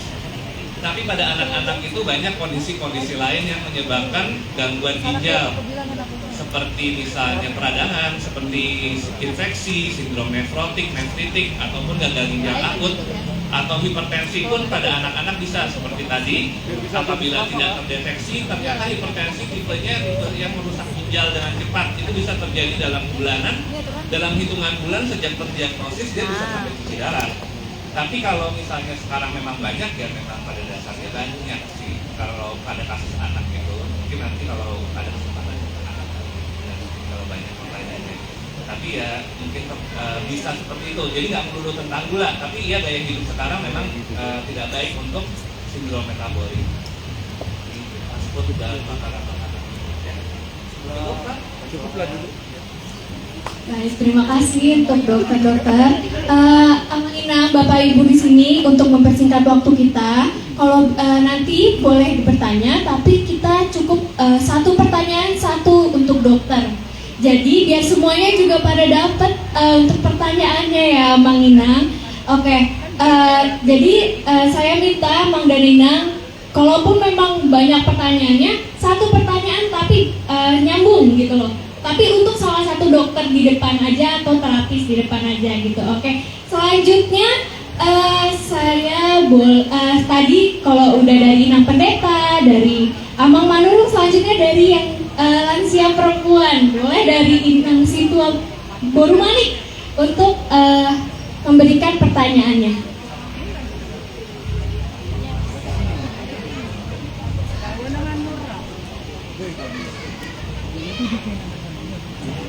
Terima kasih pada dokter yang tiga ya. Sangat bagus pengarahannya. Dan tadi seperti dokter Alek, saya mengalami penyakit gula 150 sampai 186. Itu udah termasuk gula, udah normal. Tapi dokter saya, dokter di pesantren, Ibu Arlina Mandi harus tetap semangat dan jangan sampai 200 lebih. Terus udah itu aku makan metforminnya, jadi saya lemas, kegemetan. Apa itu kebanyakan bagaimana? Dan saya saya nggak makan. Terus udah itu besoknya, terus saya darah tingginya tinggi 140, terus apa kita terus makan obat darah tinggi dokter setiap hari? Karena kita terkadang kalau perasaan sudah rendah, jadi nggak makan. Itulah sebab lemas saya itu ya. Nah, mengenai dokter, mengenai vertigo ya, kata dokter tadi, dokter ini vertigo ini seperti dulu saya kan mengenai THT. Ya, saya tidak ada vertigo, tapi dokter saya sinusitis, polip. Terus memang sudah 2 tahun berlalu saya tidak mau dioperasi. Memang saya pusing apa itu vertigo, ya saya tidak tahu ya. Ternyata saya dioperasi belum berapa bulan yang lalu. Memang itu kalau harus diambil rupanya vertigo saya dengan sinusitisnya. Ya. Mengenai dokter Angel ya, mengenai tulang punggung ya. Memang tulang punggung memang saya naik motor jatuh terus pleset. Selama ini mulai Desember saya nggak bisa periksa. Ternyata kok sakit. Saya ke dokter, katanya ada memar.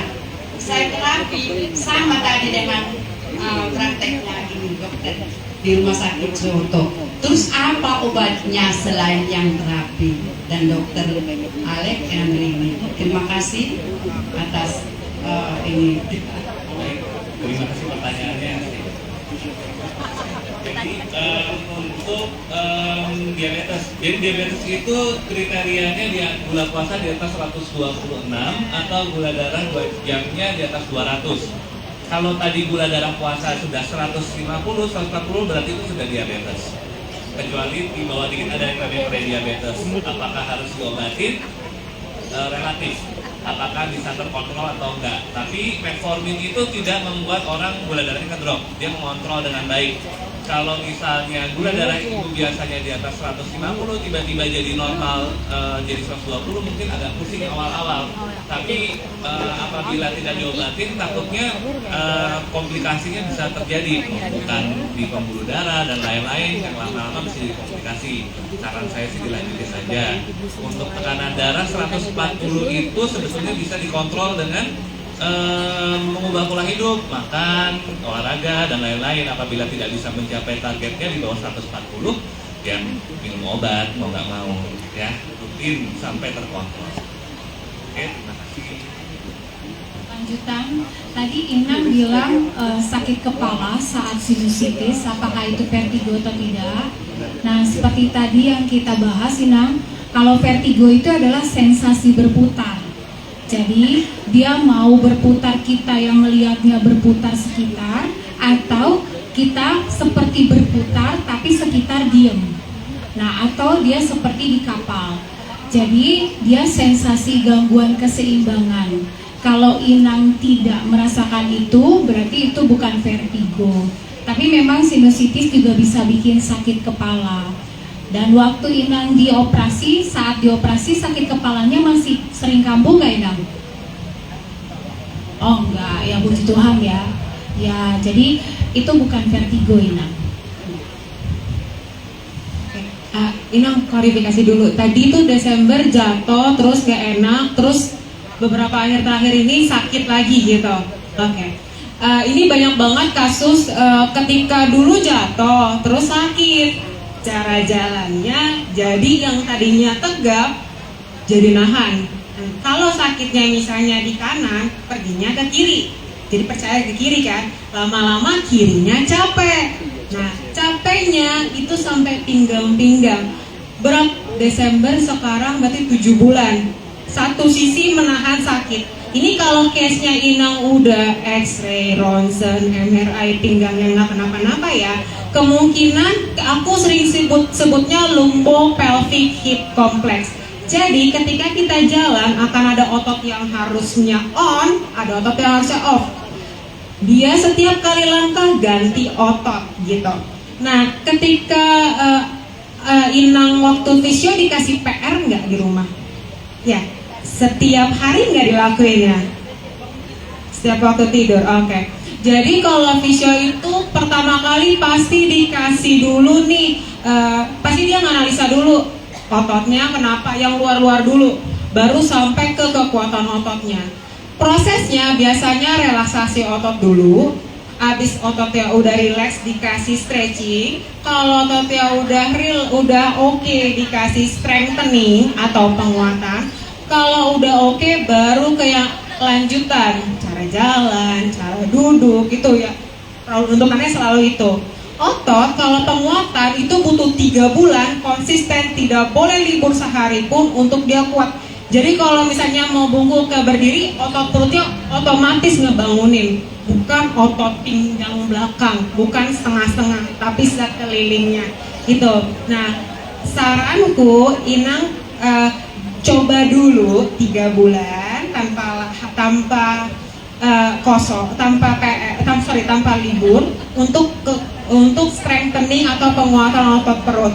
Minta sama fisionya penguatan yang dinamis, bukan statik. Statik itu cuman plank, cuman duduk, itu statik gerakannya. Dynamic itu misalkan yang tadi yang Bang Martin itu statik, itu dinamis. Di dunia modern tuh lebih enak dinamis karena kita jalan tuh dinamis. Kalau duduk terus capek, kalau kita jalan lebih lega, kira-kira gitu Inang. Nanti kalau misalnya belum sembuh juga, pergi ke ortopedi untuk tahu apa sih sebenarnya masalahnya gitu. Tapi kalau aku boleh saran, terus 3 bulan latihan, browsing, cari di YouTube. Prinsipnya ada setiap latihan, kalau latihan itu sakit, tanyakan ke fisionya, kenapa sakit? Karena latihan tidak boleh sakit. Kalau latihannya oke yang ditemukan di YouTube, boleh dilanjut. Gitu kira-kira Ina. Terjawab Ina? Ya, terima kasih. Baik, terima kasih. Selanjutnya saya kembali ingatkan untuk Amangina dan Bapak Ibu, pertanyaannya kalau bisa satu aja ya, satu aja untuk salah satu narasumber di depan. Jadi untuk mempersingkat waktu kita karena masih banyak acara-acara nanti, saya minta satu pertanyaan aja, oke? Selanjutnya saya minta dari luar jemaat gereja kita, ibu yang ada di belakang yang udah ini, boleh Kak dikasih nanti sebutkan namanya ya Ibu dan jelaskan pertanyaannya. Terima kasih. Baik, terima kasih. Nama saya Ibu Yumi. Saya warga dari Subayang Lama, Gandaria City. Shalom semuanya. Shalom. Ya, pertama saya ingin bertanya kepada Dr. Alexander. Darah tinggi katanya bisa mempengaruhi diabetes, dan tanda-tandanya itu bagaimana yang dirasakan Pak Dokter?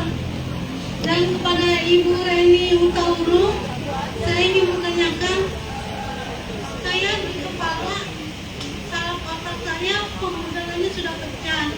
Bagaimana untuk menghindari operasi? Dan apa saja pantangannya, makanan yang harus dihindari supaya tidak operasi? Untuk Dr. Angel, bagaimana caranya supaya positif itu yang nyaman di bagian kepala, otak,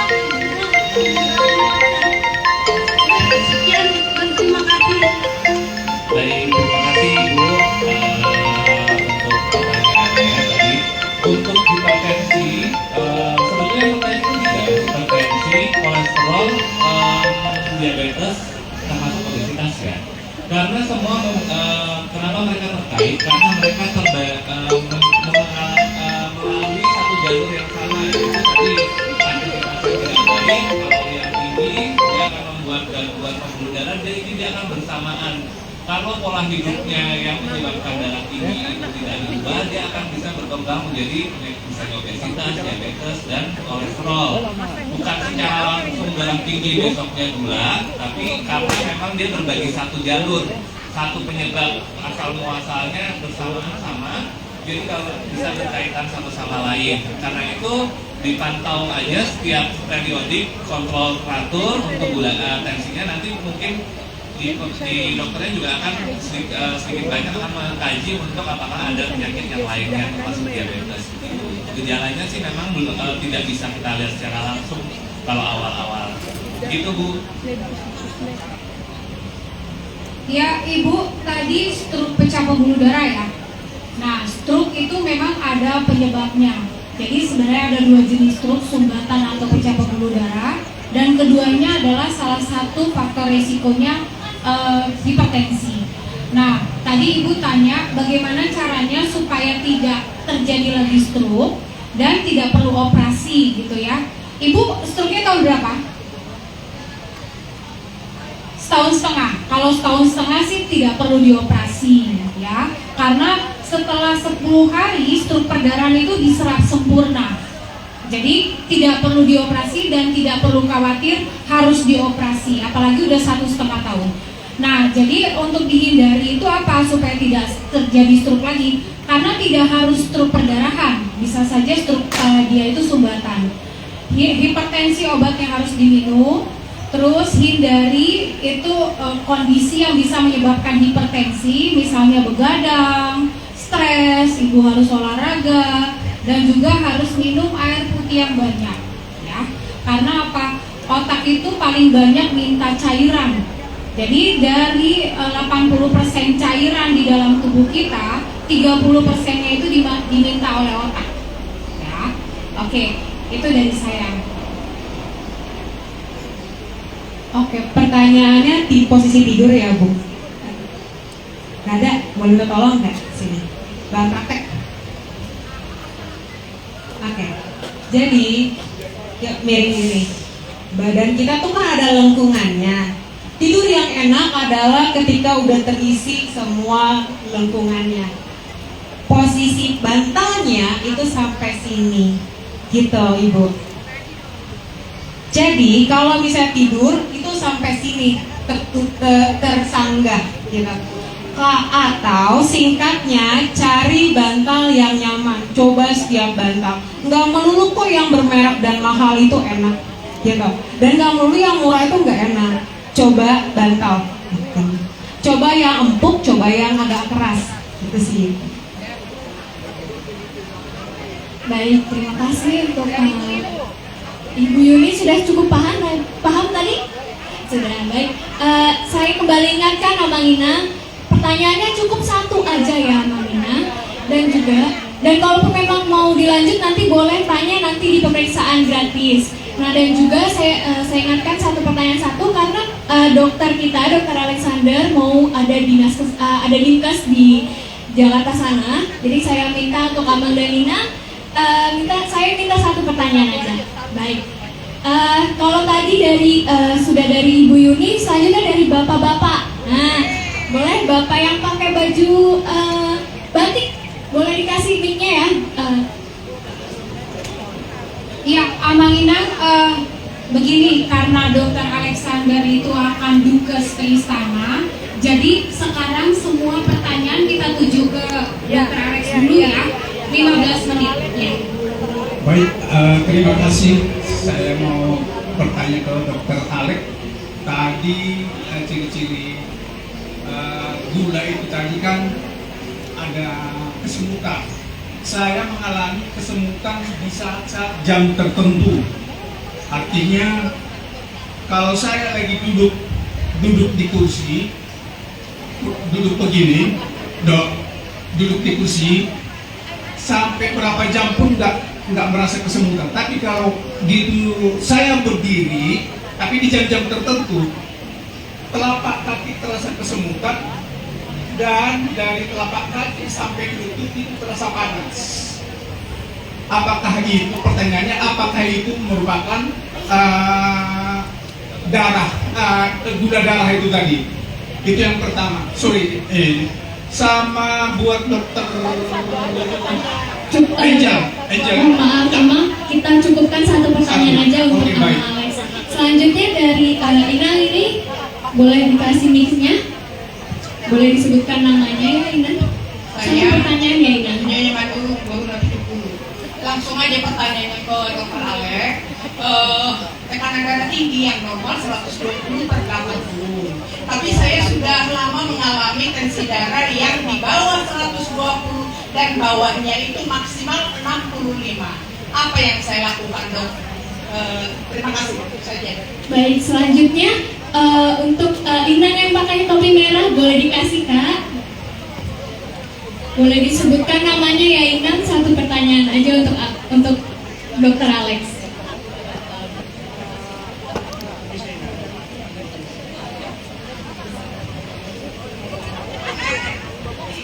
Terima kasih. Saya agak memaksa minta mic karena saya menderita 3 penyakit: gula, kolesterol, asam urat. Jadi bisa dibayangkan, sedih sekali tadi ditolak-tolak. Ya, karena penderitaan saya jauh lebih banyak dari kalian.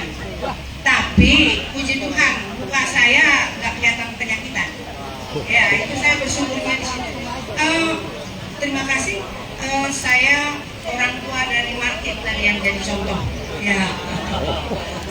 Saya kebetulan profesi saya pensiunan fisioterapi. Ya, dari YPAC. Jadi saya mau bertanya, untuk gula darah saya sudah terkontrol. Kebetulan dokter penyakit dalam saya itu Dokter Santi Rumondang, dokter kenal juga ya. Dia itu memberi saya sebelum makan Vonilin, habis makan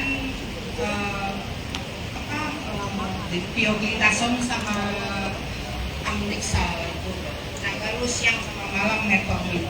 Tapi yang saya mau tanyakan, kalau sudah terkontrol, terus saya ada informasi baru bahwa pengobatan holistik itu bisa ditunjang tetap dengan obat, tapi ada hal-hal lain yang membuat nanti lama-kelamaan saya tidak bergantung sama obat itu. Apa itu dibolehkan? Nah, terus bagaimana cara saya untuk kondisi yang tadi saya sudah bilang, penyakit yang saya derita itu, supaya tidak, karena waktu itu saya ada dibilang apa bilangnya, kena yang saraf itu ya, ada kuku hitam-hitam. Nah, tapi hitam satu jempol kaki aja, tapi kukunya sedikit gitu. Tapi sekarang udah hilang. Apa itu akhirnya artinya sudah sembuh, walaupun ada kadang-kala kedinginan kaki seperti itu. Terima kasih. Baik, terima kasih pertanyaan-pertanyaannya. Untuk Bapak, untuk diabetes itu kesemutannya nggak pilih kanan kiri, biasanya dua-duanya. Kalau biasanya kanan kiri, Bapak kiri aja ya kalau nggak salah dibilang ya. Oh, gantian ya. Ya, oke. Ya, oke. Ya. Kalau misalnya diabetes, dia tidak akan dipicu oleh aktivitas, dia akan munculnya bersamaan kanan kiri karena dia kan nggak pilih pembuluh darahnya karena penyakitnya bersamaan. Kalau misalnya kesemutan itu cuma satu sisi, ganti-gantian, itu takutnya apakah salah satu yang bisa menyebabkan mungkin bidangnya dokter ini, apakah itu ada saraf yang kejepit misalnya, atau ada sumbatan di pembuluh darah salah satunya yang bikin satu sisi atau bergantian, atau ada penyempitan. Bapak merokok? Baik, tidak. Ya, maksudnya itu bisa kita kaji lagi nanti. Kalau misalnya saya, kalau memang terganggu nanti bisa diobatkan untuk mencari tahu penyebab untuk kesemutannya apa, karena itu satu sisi, jadi bukan karena diabetes. Ya. Bukan di satu sisi, kadang yang kanan sama yang kiri. Tetapi kalau dia udah kesemutan, kaki itu dari lutut ini ke bawah sampai ke ini kan udah nampak, terasa panas. Iya, tapi munculnya satu kan, nggak muncul bersamaan dua-duanya kan. Yang kiri, ya Bapak tunjuk kiri. Apakah dia muncul kanan dan kiri saat itu juga? Ya itu yang penting satu sisi. Jadi kalau diabetes dia akan muncul Bapak duduk atau berdiri, Bapak ngapain aja dia akan bakal kesemutan. Dan dua-duanya nggak pilih salah satu sisi. Itu kalau diabetes. Kalau misalnya itu gejala seperti yang bilang, Bapak berobat aja, nanti kemungkinan ada penyebab lain yang kita cari tahu, apakah pembuluh darahnya, apakah sarafnya. Berarti kemungkinan bukan. Ya. Maksudnya itu kan saya kan nggak bisa langsung tahu Bapak sakit pilihan doang, harus diperiksa kan ya. Nanti bisa kalau misalnya ada saraf atau gejala. Oke. Kemudian untuk yang pertanyaan kedua tadi, tensi. oh iya, untuk tensi itu, Ibu minum obat apa? Bisoprolol yang 5 ml dengan kandersatan. Okay. Tekanan darah normal itu di atas itu adalah di bawah 120 ya, 90 sampai 120, bawahnya 60 sampai ke 90. Jadi kalau misalnya di antara rentang itu berarti terkontrol. Apakah perlu diturunkan obatnya nanti tergantung dari fluktuasi tekanan darah. Karena tekanan darah nggak bisa dilihat satu waktu doang. Ibu mungkin bisa rutin seminggu sekali diperiksa pagi sore apakah tekanan darahnya stabil di situ, nanti kasih tahu dokternya apakah perlu diturunkan atau tidak. Tapi kalau apakah bisa dihentikan langsung, saya sarankan sebaiknya konsultasi dulu aja. Apakah itu normal? Saya bulan kontrol jantung, tapi saya tanya katanya itu masih normal. Memang normal. 90 sampai 120 di bagian sistol, 60 sampai 90 di bagian diastol, bagian bawahnya. Itu masih normal semua, ya. Oke, yang terakhir untuk ibu, pengobatan holistik itu kan bukan berarti dari farmakologi ya, berarti dari segala sesuatunya. Untuk itu bisa dikerjakan, kita tidak pernah, dokter itu tidak pernah mencegah orang untuk mencoba alternatif ataupun obat-obat yang non medis. Hanya saja disarankan tidak untuk menghentikan pengobatannya sambil dipantau. Apabila gula darahnya cenderung turun, nanti disesuaikan pengobatannya. Obatnya terbiasa diturunkan, apakah frekuensinya diturunkan, ataupun obatnya nanti ditarik satu per satu. Dokter, ibu berarti kontrolnya di Fatmawati ya? Ya, dokter satu rumah dan Kalau untuk diabetes ataupun dalam penyakit lainnya, tadi pengobatan tidak disarankan untuk langsung dihilangkan begitu saja. Tapi apabila ibu diberikan minuman atau apapun alternatif atau obat apapun, tidak disarankan untuk diminum bersamaan. Kalau itu bukan obat-obatan, diberikan saja 2 jam. Oke? Baik, saya sudah